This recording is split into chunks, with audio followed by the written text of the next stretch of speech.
আসসালামু আলাইকুম। এখন থেকে বিদেশ যাওয়ার জন্য সার্টিফিকেট সত্যায়িত করার জন্য সশরীরে যাওয়ার প্রয়োজন নেই, অনলাইন থেকে আবেদন করা যায়। অনলাইন থেকে আবেদন করার জন্য মাইগভ যে ওয়েবসাইটটি আছে সেটাতে প্রথমে যেতে হবে। আপনাদের লিঙ্কটা আমি ডিসক্রিপশন দিয়ে দিই। মাইগভ ওয়েবসাইটে যাওয়ার পর এই মুহূর্তে যে পেজটা দেখতে পাচ্ছেন এরকম একটি পেজ দেখতে পাবেন। তারপর আপনার রেজিস্ট্রেশনে ক্লিক করবেন। রেজিস্ট্রেশনে ক্লিক করার পর এরকম একটা অপশন আসবে, সেখানে আপনার মোবাইল নাম্বার এবং নাম্বারটা দিয়ে আপনারা কি করবেন, রেজিস্ট্রেশন করে নেবেন। রেজিস্ট্রেশনে ক্লিক করার পর আপনাদের মোবাইলে একটা ওটিপি যাবে। ওটিপিটা দেওয়ার পর আপনার একটা পাসওয়ার্ড দিতে হবে। পাসওয়ার্ডটা দেওয়ার পর আপনাদের অ্যাকাউন্ট ক্রিয়েট হয়ে যাবে।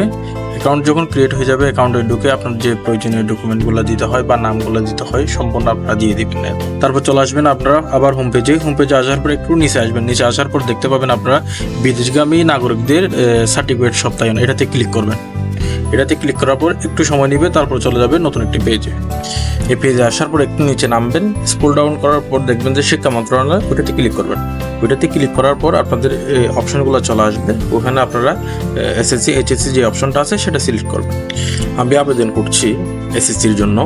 এসএসসি অপশনটা সিলেক্ট করার পর এই পেজটা চলে আসবে। এই পেজটা আসার পর আপনারা যে সালে পাস করেছেন ওই সালটা দিবেন। আপনাদের যে ইনফরমেশনগুলো আছে, রোল নাম্বার থেকে শুরু করে রেজিস্ট্রেশন নাম্বার সবগুলো এখানে সাবমিট করে দিবেন। আমার সবগুলো ইনফরমেশন দেওয়া শেষ। এখন আমি একটু নিচের দিকে যাচ্ছি। নিচের দিকে যাওয়ার পর দুটো অপশন পাবেন, সেখানে আপনার এসএসসি সার্টিফিকেট যেটা আছে সেটা দিতে হবে। তারপরে এসএসসি ট্রান্সক্রিপ্ট যেটা আছে ওটাও দিতে হবে।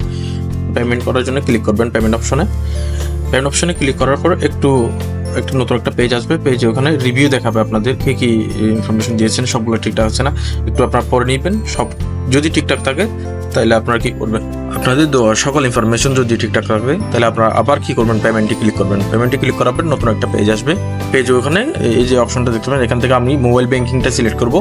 আপনার মোবাইল ব্যাংকিংটা আমি দিচ্ছি বিকাশের মাধ্যমে টাকাটা, তাহলে আমি বিকাশটা সিলেক্ট করলাম। তারপরে কনফার্মে ক্লিক করলাম। কনফার্মে ক্লিক করার পর নতুন একটা পেজ আসবে। এখানে আমার নাম্বারটা দিয়ে দিচ্ছি আমি, আপনারা আপনাদের নাম্বারটা দিয়ে দিবেন। নাম্বারটা দেওয়ার পর মোবাইলে একটা ওটিপি যাবে। ওটিপিটা এখানে সাবমিট করার পর আপনাদের আবার দিতে হবে বিকাশ পিনটা দিয়ে গেলে পেমেন্ট হয়ে যাবে। একটু অপেক্ষা করব আমরা। অপেক্ষা করার পর দেখতে পাচ্ছি আমাদের পেমেন্টটা ক্লিয়ার হয়ে গেছে। ক্লিয়ার হয়ে গেলে আমাদের নতুন একটা পেজ চলে আসবে। পেজের পর একটু নিচের দিকে গিয়ে আমাদের ওখানে একটা নতুন অপশন পাবো, সেটা হচ্ছে কি আবেদনটি দপ্তরে পাঠান। আমরা এই অপশনে ক্লিক করার পর আমাদের আবেদনটি আবার একটা রিভিউ দেখাবে। রিভিউ দেখানোর পর নতুন একটা পেজ আসবে। এরপর আমাদের আবার ক্লিক করতে হবে নিচে গিয়ে আবেদনটি দপ্তরে পাঠান। এটাতে ক্লিক করার পর আমাদের আবেদনটি কি হয়ে যাবে।